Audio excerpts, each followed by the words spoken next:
दोस्तों, आज की भागदौड़ भरी ज़िंदगी में हर इंसान को अपने कल की चिंता ज़रूर रहती है, लेकिन अपने इस कल की चिंता में वह यह भूल जाता है कि जो उसके पास आज है, वो शायद कल ना हो। इसलिए हमेशा यही कहा गया है कि कल की चिंता ऊपर वाले के हाथों में छोड़ दो। आज मैं आपको एक ऐसी ही कहानी सुनाने जा रही हूँ जो एक सेठ के ऊपर आधारित है, जिसने अपने जीवन में सब कुछ हासिल किया, लेकिन सेठ सिर्फ एक चीज़ से हमेशा दूर रहा और वो थी शांति। तो चलिए दोस्तों, शुरू करते हैं आज की यह कहानी। एक सेठ अपने गांव का सबसे धनवान व्यक्ति हुआ करता था। दिन भर खूब मेहनत से काम करता, लेकिन एक दिन ऐसा आया जब उसने अपने मुनीम को बुलाकर अपनी आज तक की कमाई का हिसाब मांगा। कुछ दिन बाद वो मुनीम सेठ जी की सारी कमाई का हिसाब लेकर आया और बोला कि जिस तरह हिसाब से आज आप खर्चा कर रहे हैं, उस तरह अगर आज से कोई कमाई न भी हो तो आपकी 7 पीढ़ियां आराम से अपना जीवन जी सकती हैं।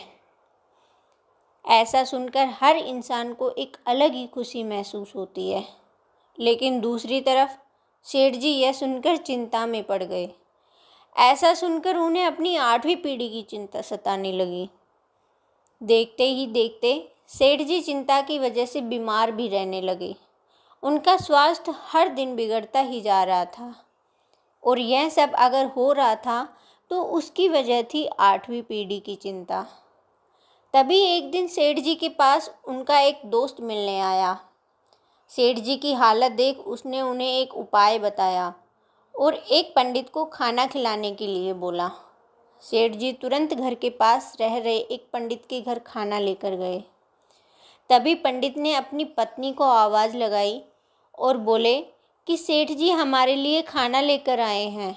सेठ जी को खुशी हुई कि अब उनका रोग ठीक हो जाएगा, लेकिन तभी अंदर से पत्नी की आवाज़ आई कि खाना पहले से ही कोई देकर जा चुका है। पंडित जी का एक नियम था कि जो पहले खाना देकर जाता वो उसका ही खाते थे। इसके बाद सेठ जी ने कल आने के लिए पूछा तो पंडित जी ने तुरंत जवाब दिया कि मैं कल की चिंता नहीं करता, भगवान के हाथ में छोड़ देता हूँ।